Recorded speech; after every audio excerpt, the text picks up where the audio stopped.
What is going on, trainers? Season 2 of Kardmi has been incredible so far, and it brought just a mind-bending amount of new Kardmi into the game. Over 20 new Kardmi into the game in Season 2. But which ones are actually worth your time? Which ones are worth it? Which are the most powerful? That's what we're going to be taking a deep dive look at today. Let's get into it.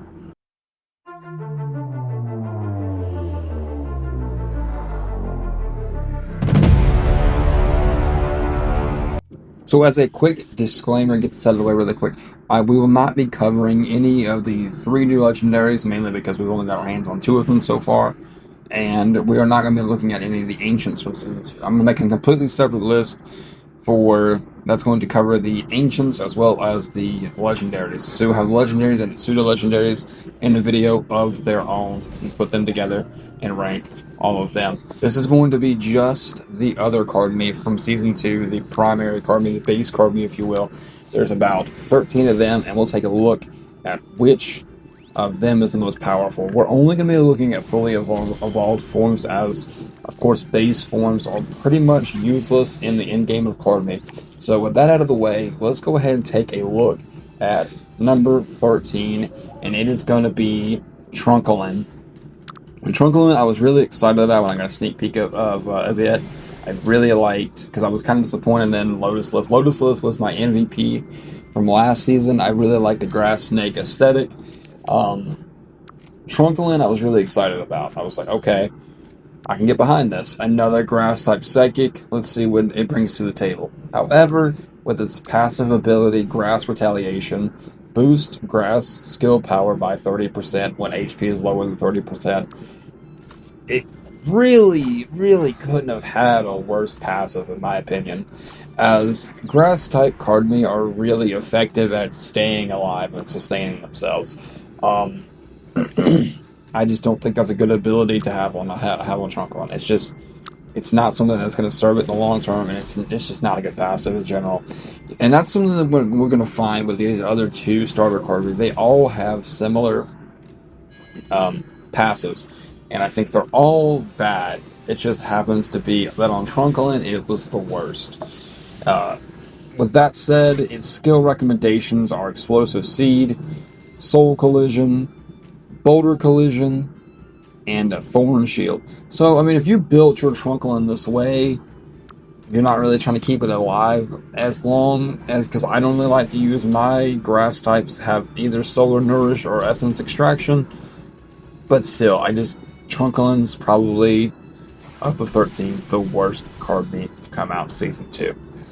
Moving on to number 12, we have the water type starter. Unfortunately, we have Bluztra, and her ability is Water Retaliation. Boost water skill power by 30% when HP is lower than 30%. We've went over this. The only thing that's different about Bluztra is it's going to be easier to drop her down to 30%. But I personally don't like my Kardmi running on fumes. I don't like living on the edge. I don't like them dropping down to 30% and not healing them just because they're going to get that 30% bonus. So again, it's just not a very good strategy to do. There are much better water types out there. Even if you want to say a water ice type, there are better options than Bluztra. Her abilities or recommended skills are Wave Breaker, Frosty Fist, Basaltic Resonance, and Snow Summoning. Most of these on this list you're going to find have Snow Summoning. I think there's only really a couple that it kind of makes sense to put Snow Summoning on. But I digress. But we will move on to number 11, which is Fhirlfowl. Again, it has the same ability as the other 2 starters, just as a fire variation. So it's Fire Retaliation. Boost fire skill power by 30% when HP is lower than 30%.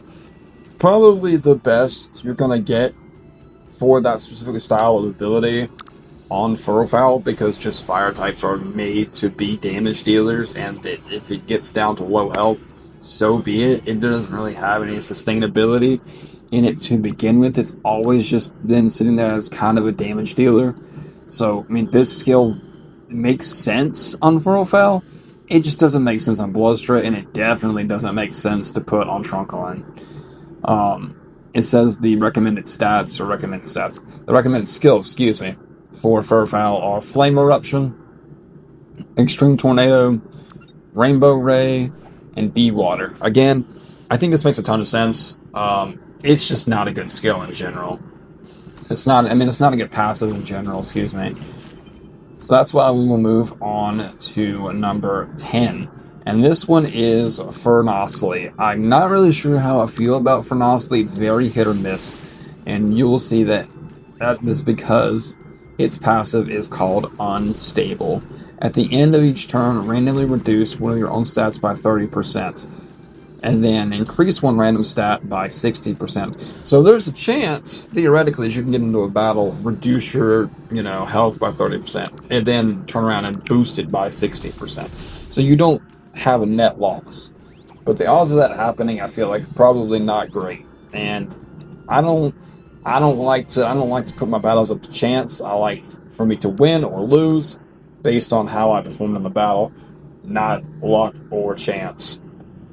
So for that reason, Fernosely is here at number 10, right above the Season 2 starters. And its recommended skills are Snow Summoning, Frosty Shield, Frozen Ray, and Flame Eruption. Flame Eruption, I think, is kind of crazy on Fernosely. I probably wouldn't have put that. I'd probably put a weaker, lower power ice ability on there. Just because you're going to get plenty of stab. I don't know about Flame Eruption on that, but what do I know? Alright, moving on to number 9. Now we get into the ones that I think they're not. So I would say the last bracket is bad, right? The last ones I just named, Fernosely and the 3 starters, bad. Now we're going to move on to a bracket that I think is not bad, but it's not great. And that's going to be the next, probably, three Kardmi, I would say, probably I would classify as not bad, but not great either. So, Novammus. I love the design of Novammus. I can't wait to get to Lone Star and catch one for myself. Love the design. Every time I fought a Novammus, though, taking him out with ease. Their passive is Electric Domain. When this Kardmi is deployed, the field changes to an Electric Domain. Damage of all electric skills increases by 30%, and all non-electric Kardmi on the field receive an electric type attachment. It's not a bad skill. It's just not. Compared to the other skills we're going to be looking at, it's just not as good. I don't have a whole lot of negative to say about Novammus. It's just not as good as the other ones that we're going to be talking about. Its recommended skills are Cleansing Breeze, which I think is a really cool skill to have on this type Kardmi. High Voltage, Rainbow Ray. If I could ever unlock that skill, that'd be fantastic. That's honestly the one I'm gunning for. And Electric Shield. Moving on from there, we have one of my personal favorites. Sitting at number 8, we have a Snowl. I like Snowl a lot. I think it's honestly the best flying type in Season 2, just because of its versatility and its ability to actually access those ice type moves. And real quick, ice kind of is crazy in season 2 because there's no direct counter to ice. Ice isn't super strong against anything, but it's also not super weak against anything. So that really takes, when you get some pure ice types, really gives you an advantage in battle. But Snowl's passive is Snowy View. When this Kardmi is deployed, changes the field to snowy weather. Ice ice skill power increases by 35%, and non-ice type Kardmi receive damage up to 5% of max HP each turn, lasting 5 turns. So, I really like this. Basically, it's got Snow Summoning on it inherently. I really like this because pairing this with Erymuste is a really good strategy. And I'll get into that later, why that is, but this already has some great capabilities because it can run some really strong wind-type moves, it can run some really strong frost-type moves, and it's just a great Kardmi to use. I recommend using Extreme Tornado, Frozen Ray, Raging Blizzard, And the great thing about it is a lot of these skills, like these ice ones, it's going to buff itself. It's automatically going to get a 35% damage boost anytime you use it, as long as that snow is going on. And so that's why it's in the slot that it's in. It's a really good card, man. I don't have anything to say about it. It's just not up to the great tier. We do have two more that I think are pretty good, and then we're going to move on to things that I think are, I would say great. So, moving on from there, at number 7 is Rakkirei, and I might have just butchered that name, but this is a psychic type Kardmi, and it just occurs to me that I went through this entire list and haven't really said what type of these kind of Kardmi are, most of them. But its trait is, or its passive, excuse me, is luck. Triggered rate of additional effects of skills increases by 60%. That's pretty good. Pretty good. I mean, most of these effects are pretty crazy, and the fact that you can increase the effects of them by 60%, that's pretty nutty, I would say. It's recommended. The skills are Mental Disruption, Terra Force, Flame Eruption, and High Voltage. You're not going to get a ton of stab here if you run these skills, because it is a psychic type. Mental Disruption will get you the stat bonus that you're looking for. But as you can see, it does have a wide range of moves, a wide amount of coverage, with a pretty good passive, and that's why it is sitting at number 7. At number 6, we have Shagoo, and it is a pretty good Kardmi because it's probably, I think, the only one on this list that is a pure ice type. And as we have discussed, pure ice types have no inherent weaknesses, but they can be taken advantage of because they have no special defenses. They have no elements that they're particularly strong against and going to take less damage. That is where Shagoo comes in and has a very good passive, Thick Fur. So when it is attacked by fire or ice type skills, skill power is reduced by 50%. So those type of attacks that come in are going to do 50% less damage to him than they would originally. That's a really good thing to have. And he's already got a lot of defense and special defense, so that's going to really help him stay on the battlefield longer. His recommended skills are Snow Summoning, Frosty Shield, Frozen Ray, and Terra Force. He's essentially the frozen version of Geotitan from last season. Whereas Geotitan was really good against grass types because of his herbivore passive, the Thick Fur really kind of helps him balance out and stay on the field longer against fire and ice types. As we look at the rest of this list, we're going to dive into 4 and 5, which I think fall into the great category, and then we'll look at the top 3, which I think are top tier, and probably what I would classify as elite. So at number 5, we have Erymuste, which is one of my favorites yet again. I really like the design of this one. I really like the shiny look of it. Really good Kardmi. It is an ice fighting type. And with that, it comes with a passive Snow Veil. In snowy weather, dodge increases by 40%.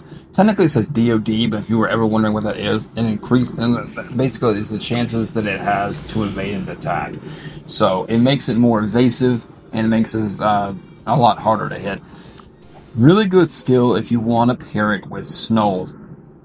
This is what I was saying earlier, because not only do both of them get the 35% damage boost to their attacks if they are using ice type attacks, but he also gets the added benefit of getting 40% chance to be able to dodge an incoming attack on top of his already, his elusiveness or whatnot.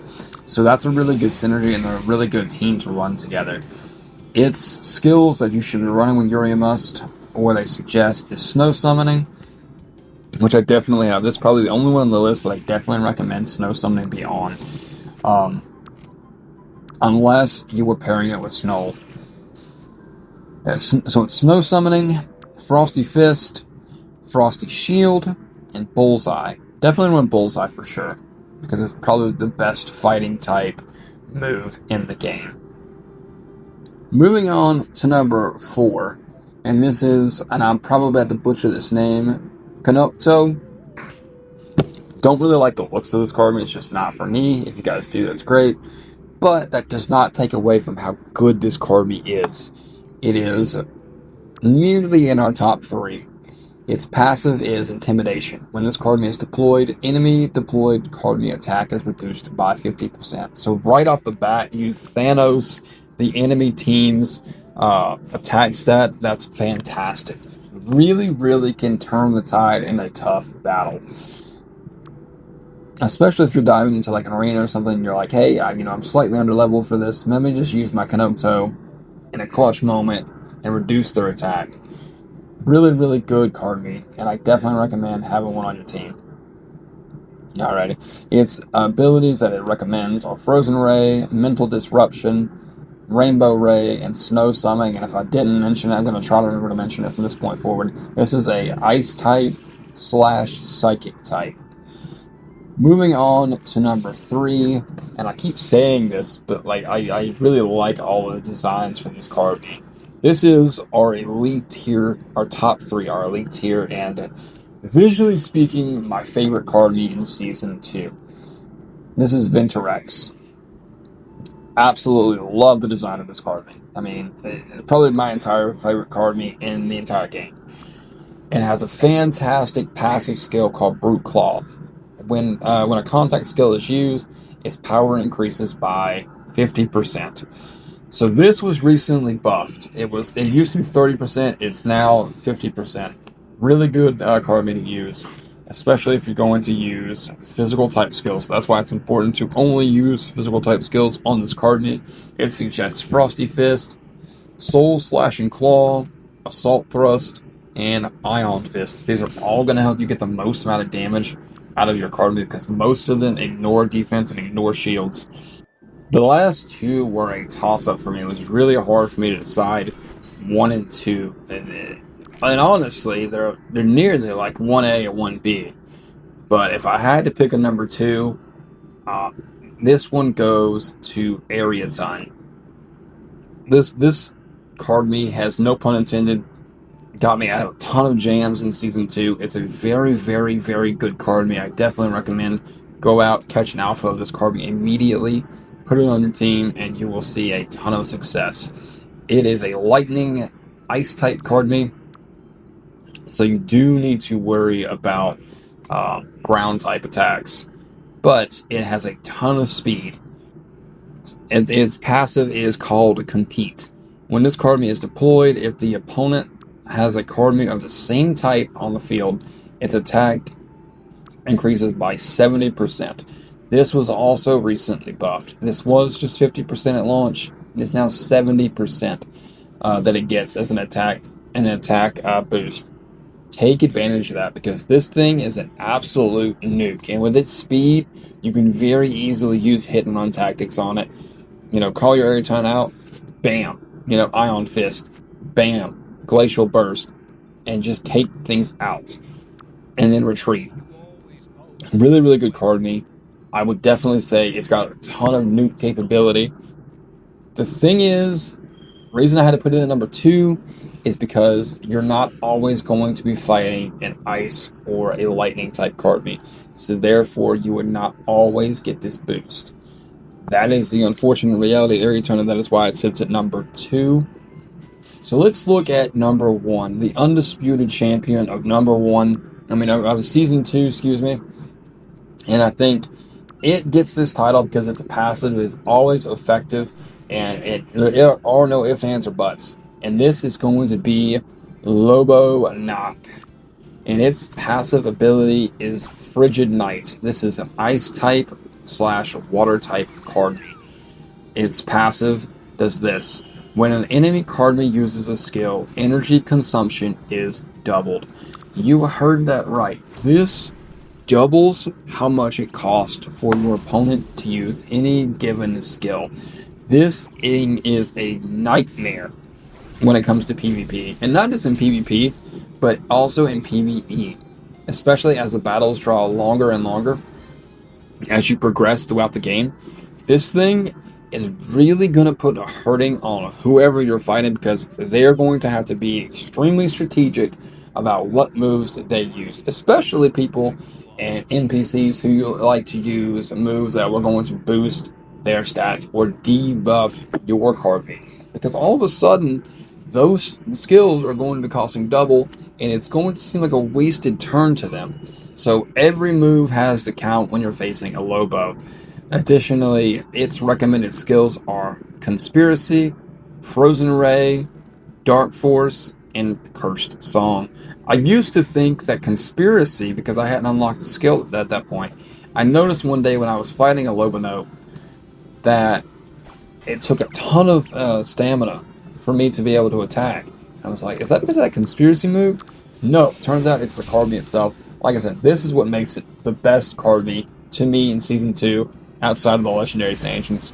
But guys, that is all I have for you today. I would love to know you guys' thoughts on the list, if you thought I went wrong anywhere, where you disagree, if there's any that you thought should have been moved up, any you thought should have been moved down. Please let me know in the comments. Thank you guys so much for watching, and I will catch you in the next one.